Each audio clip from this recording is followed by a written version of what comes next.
All right, man. Talk about possibly Cam Newton going to the New Orleans Saints, but real quick, let's talk about the MVP race. Some people saying Stafford is the front runner, and obviously with Kyler Murray, it's always, especially when you're dealing with pro sports, it's always a color thing sometimes. All right, when you look at the numbers, which I really ain't looked at the numbers yet, so I still would say Kyler Murray. We know head to head, Kyler Murray destroyed. He destroyed Stafford head to head, and I'm pretty sure it's just his overall stats look a lot better. So let's talk about it, man. Check out the NFL playlist, share the video. Remember, we're not even halfway through the NFL season. What they got 17 games now, so we got to at least get to 9 games to kind of be over half. So we're not even halfway there. Excuse me, I'm comb the beard out. We're not even halfway there. So, but let's get there real quick. I'm talking about Chihuahua. He want to be on the floor. Say, no, you got a whole futon there. I got to buy me a whole new futon mattress. My Dawson took over. So I'm giving me a memory foam joint, but off Amazon, of course. So look at Matthew Stafford. Okay, 7-1, same around the same record as Kyler. They both 7-1. He's completing 68.9% of his pass. And then when you look at these passing stats, especially with the 17th game or even before it, this is the era of throwing. This is the era of no 5-yard chuck rule. Pressing the 5 yards. I mean, everything is versed towards the offense. If Marino played, he may year in and year out surpass 5,000 yards in 16 game seasons. But and also, too, people don't believe when you say that the NBA was different from 96 to 2000 or 2006. It's totally different in the NFL. People don't realize this, that they manipulated football in the NBA. That's why you see a lot of these players like Harden are used to how basketball used to be called, no touch fouls, and what I'm saying, a little bit more, little bit of hand checking. But in the National Football League, what they've done is, not have they protected the pass catcher and they protected the quarterback, and they've done minimal to protect the defender. The only thing the defender kind of get going this way now is when the ball carrier to really pull his face mask. Nothing is going the defense way, but defense still win championships and persevere. And, like I said before, these numbers look better than John Elway's, but it's a totally different league. When you protect the quarterback, if they protected the quarterback like they protect these guys today, Joe Theismann would have never got his leg snapped in half. If LT and Deacon Jones play like they played today, they would be banned. Vontaze Burfict is a throwback player, but they won't allow him to be a throwback. But as you see the numbers here, over 2,400 yards, almost 25, let's say, 22 touchdowns, 4 interceptions. And while when you look at the games played for Matthew Stafford, the game, when you look at it, when you look at who they play absolutely nobody other than Tampa and Arizona. Those are 2 games. And really, Indianapolis, they should have lost, but, wins right on point. But you look at Detroit, New York Giants, toilet bowl teams. Detroit Lions got a better resume as far as play, even though they lost every game than the Rams. Seattle, they lost their quarterback that game. Okay. You look at Tampa, that was a good win. They best win. But you look, they lost to almost 20 points, lost 17 points to the Cardinals. Okay. And his numbers, like I said, are phenomenal. But you switch over to Kyler Murray, we look up some more candidates that I'm not thinking of. You look up Kyler Murray. Like I said, I really ain't looked, so I could be wrong. Look, he 5'10". That boy a midget out here. 5'10". He over almost 73% completion. That's almost what? Stafford about 77. So, they like that's far enough. He had around 200 less passing yards. Yeah, almost 200 on the dot less passing yards than him. 8.9, but he had 17 touchdowns and 7 interceptions. Stafford only got he threw 22 and only 4 interceptions, right? But look at their strength of schedule, and we got something else. So, I would say Tennessee is better than everybody on their schedule besides Seattle. They did beat Seattle. In Seattle on the road. Jacksonville, Minnesota, trash. The Rams, obviously, we know they played each other, but they did beat the Rams. San Francisco, better than Detroit, Houston, the Giants, the Bears, the Colts.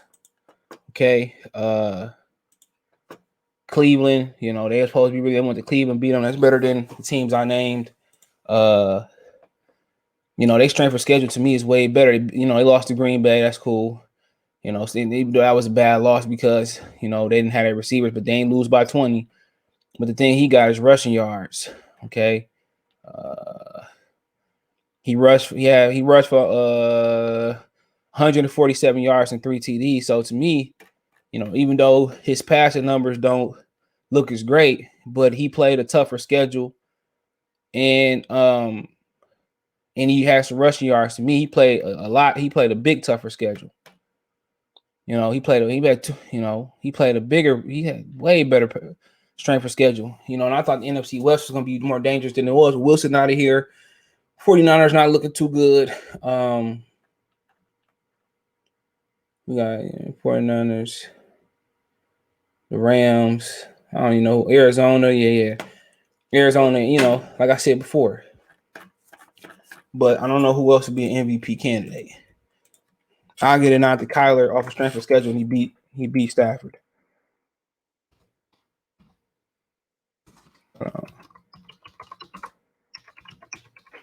Let's see what else they got up here. Hold on. So then you got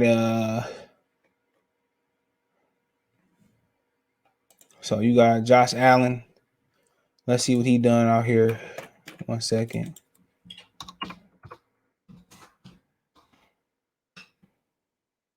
I don't know which one. I got it right. So 17 touchdowns, 3 interceptions, 66%. He lacking in the yards category, but hold on. He's another guy, 3 interceptions. Everybody's saying they going to the playoffs, going to the Super Bowl. I'm not sure because they can't run the ball. He almost got 300 yards rushing, 3 TDs, strength of schedule. Let's look at it. Pittsburgh, not so good. Miami, not so good. Washington, not so good. Houston, not so good. Kansas City, not so good. Miami, not so good. Tennessee got the best record that they played, and they lost to them. So, yeah, once again, strength of schedule, I'm kind of giving a nod to Kyler Murray, but he got some great numbers. He can easily be an MVP candidate, right? Dak Prescott, okay? We can't forget about Dakota Prescott. He got to be in there, once again. He almost 74%. You notice how high his completion percentage are through, 8 weeks? That's crazy. So that it's getting watered down. Almost 74% past 1,800 yards. He missed a week this year, which we are. So, yeah, he just as good as anybody. He ain't running that much because his legs. So, he right there. If he stay healthy, he right there. Who else we got? Let's look at Tom Brady and Aaron Rodgers. He right there.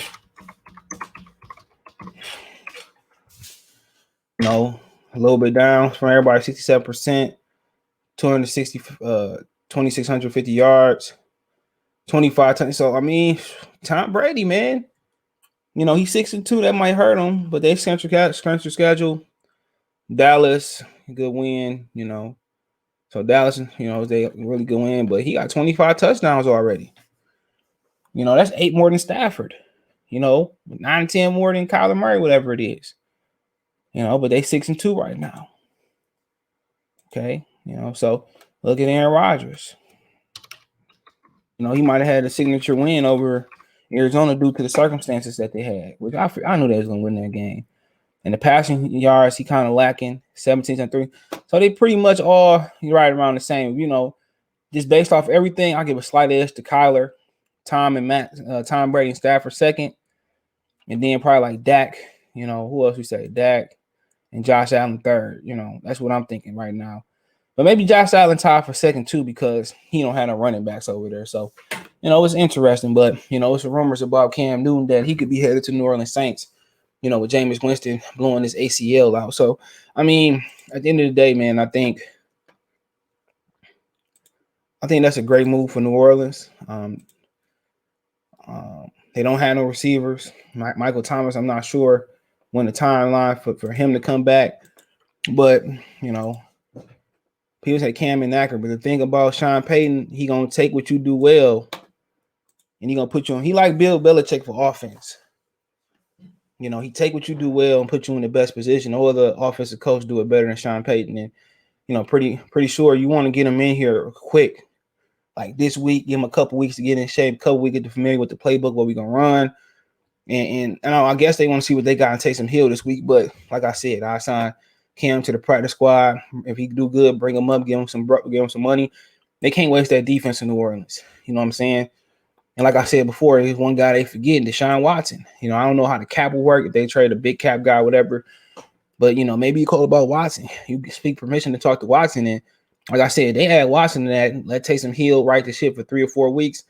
Let Watson get into shape and learn the playbook. Like I said, it may not be this year, but that defense can hold on for one more year. And Washington, New Orleans is nasty. You got to move some money around with Kamara and stuff of that nature, but that's nasty. You no longer got to lean on. You no longer got to lean on. You no longer got to lean on Kamara as much. You know, and maybe you might have to trade Kamara to make room. I'm not sure. You know, Cam Jordan got paid, Marshawn Lattimore got paid, so somebody might have to move over, but you know, they can make it work. They can restructure this deal until his last year, move that money to his last year and figure out what they're gonna do. But like I said, if I'm them, I'm knocking on the door. And also, you know, if Tua get traded, you know, if Miami do acquire, you know, Deshaun Watson even in the offseason, maybe Tua giving Tua a red shirt year behind Taysom, Cam, or Jameis next year, and just been even if it's 2 years. And then see what you got. And don't forget, Lamar ain't got his money. Don't forget, Russ can ask for a trade. So they got options. You know, they can take a chance temporarily on Cam, you know, but also don't be surprised. Deshaun Watson, Russell Wilson, Tua, if Deshaun come over there, you know. So I think that those might be options. So there are quarterback options for New Orleans. That's a sexy destination. And I'm pretty sure he would allow Russell Wilson to have an input that he want to have with Seattle and New Orleans. And same thing for Deshaun Watson. So, you know, like I said, Cleveland can be in the market for a quarterback too. Cleveland, New Orleans, you know, don't hesitate. You know, so let me know what you guys think. Thumbs up the video, share the video, subscribe to the channel. Check out the NFL playlist. You know, best way to donate. Thumbs up the video, share the video, subscribe to the channel. If you want to make a financial donation, Cash App, CJ Good 313, Venmo, CJ Good 313, PayPal, link in the description. Best way to donate, like I said, but you can find me on Twitter, Facebook, Instagram. You want to advertise on the channel, video requests, business question, inquiries, sponsorships, whatever it may be. Twitter's the fast way, Facebook and Instagram. Want to continue to donate, hit the bell icon, all notifications. Appreciate the chance to get notifications, drop live. When I go live, I drop a video. Appreciate the love and support. Comment, check out the NFL playlist. Don't forget to check out my YouTube channel, More Street Sports Talk, right here on YouTube. So, yeah, let me know what you guys think about the MVP race. You know, we ain't even halfway through this conversation. Make it look drastically different come week 16, 17, come to playoffs. So, hey, let me know what you guys think. Peace.